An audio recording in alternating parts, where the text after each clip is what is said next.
حضرت امام حسین رضی اللہ تعالیٰ عنہ کے گھوڑے کا کیا نام تھا؟ آپ کے پاس یہ گھوڑا کہاں سے آیا اور اس گھوڑے کی خاصیت کیا تھی؟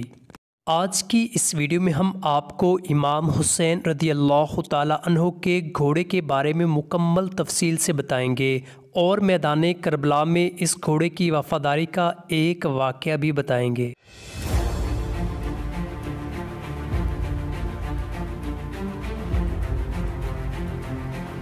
ذوالجناح کوئی عام گھوڑا نہ تھا، اسے رسول پاک صلی اللہ علیہ وآلہ وسلم جیسی شخصیت سے خاص لقب عطا ہوا تھا۔ مورخین کے نزدیک اس کا اصلی نام مرتجز تھا، لیکن اس کی غیر معمولی جسامت اور خد و خال کی وجہ سے رسول پاک صلی اللہ علیہ وآلہ وسلم نے اس کو لقب ذوالجناح دیا۔ بعض مورخین کے نزدیک ذوالجناح اور مرتجز دو الگ الگ گھوڑے تھے، لیکن یہ بات بعض مورخین کے نزدیک بعید از قیاس ہے۔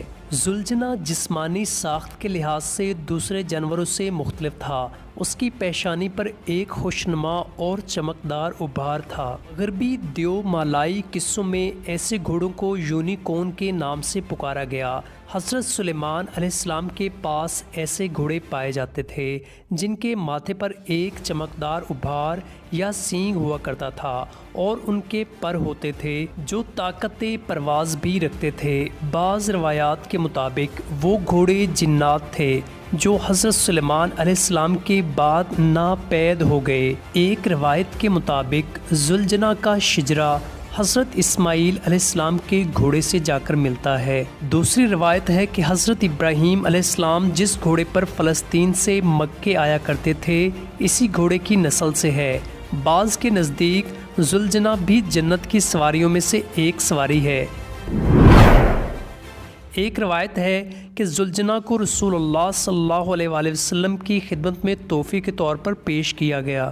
اس واقعے کے مطابق مصر کے علاقے اسکندریہ کے بادشاہ مقوقس نے نبی پاک صلی اللہ علیہ وآلہ وسلم کی خدمت میں ایک خاتون سودا بنت زمعہ کو اور ایک بے مثال گھوڑا روانہ کیا تھا۔ نبی پاک صلی اللہ علیہ وآلہ وسلم نے سودا بنت زمعہ کو عقد کے ذریعے داخل حرم کیا اور گھوڑے کو پرورش کے لیے مولائے کائنات حضرت علی شیر خدا کے سپرد کیا۔ یہاں یہ بات قابل ذکر ہے، ایک بادشاہ اپنے وقت کی سب سے بااثر شخصیت کو جو تحفہ پیش کر رہا ہے لازمی اس میں کوئی خاص بات ہوگی۔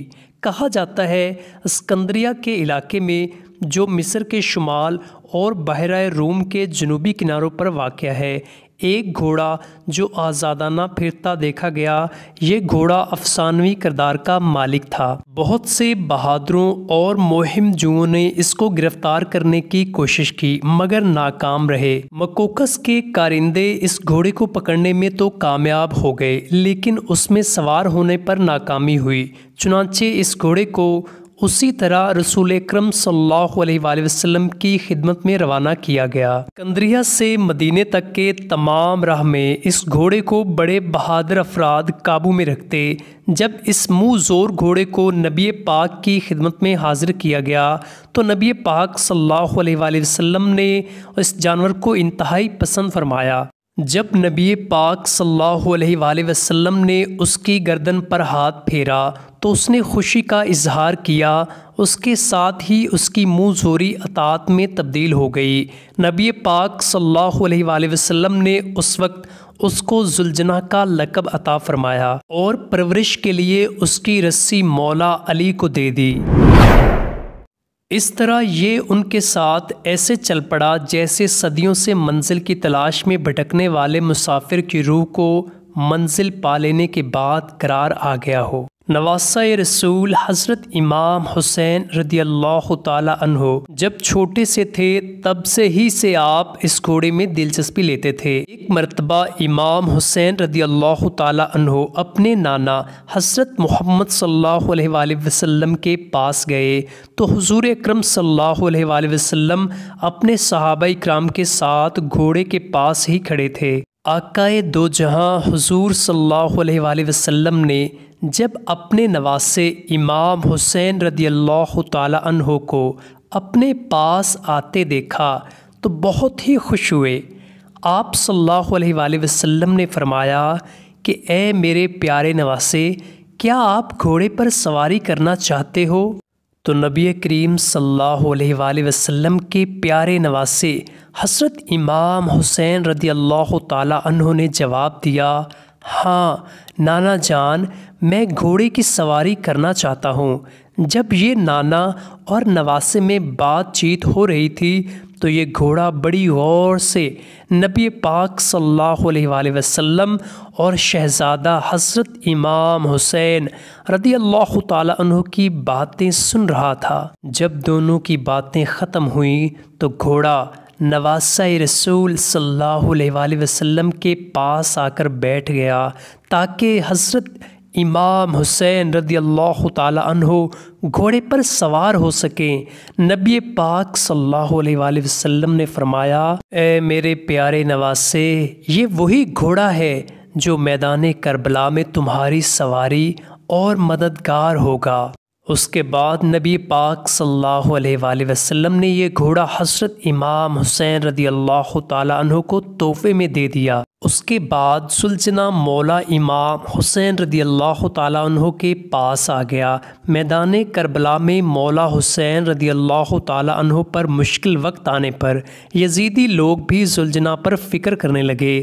کربلا کے میدان میں زلجنا کو پانی پینے کا کافی بار موقع ملا، لیکن زلجنا نے پانی نہ پیا تھا۔ اس کی وجہ یہ تھی کہ زلجنا کے ذہن میں یہ خیال تھا کہ میرے آقا دو جہاں حضرت محمد صلی اللہ علیہ وآلہ وسلم کے نواسے نے پانی نہ پیا ہے، میں اپنے مالک کو پیاسا چھوڑ کر پانی کس طرح سے پی سکتا ہوں؟ نواسہ رسول حضرت امام حسین رضی اللہ تعالی عنہ جب میدان کربلا میں گھوڑے سے زمین پر گر گئے تو آپ رضی اللہ تعالی عنہ کا گھوڑا آپ رضی اللہ تعالی عنہ کے ارد گرد چکر لگانے لگا تاکہ کوئی تیر اس کے مالک حضرت امام حسین رضی اللہ تعالی عنہ کو نہ لگ سکے۔ نواسہ رسول مولا حسین رضی اللہ تعالی عنہ کی حفاظت کرتے ہوئے زلجنا کو اتنے تیر لگے کہ وہ بھی تیر لگنے سے کافی زخمی ہو گیا تھا۔ روایات میں آتا ہے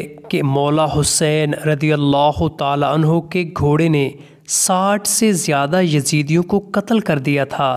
جب بدبختوں نے حضرت امام حسین رضی اللہ تعالی عنہ کو شہید کر دیا تو زلجنا نے اپنی پیشانی حضرت امام حسین رضی اللہ تعالی عنہ کے جسم پاک کے ساتھ لگائی، اور پھر گھوڑے نے اپنے آپ کو حضرت امام حسین رضی اللہ تعالی عنہ کے خون سے تر کیا اور اپنے اگلے پاؤں اٹھا کر زمین پر ایسے مارے کہ سارے میدان میں ایسی گونج اٹھی جس سے سارے یزیدی فوج گھوڑے کی طرف متوجہ ہوئی۔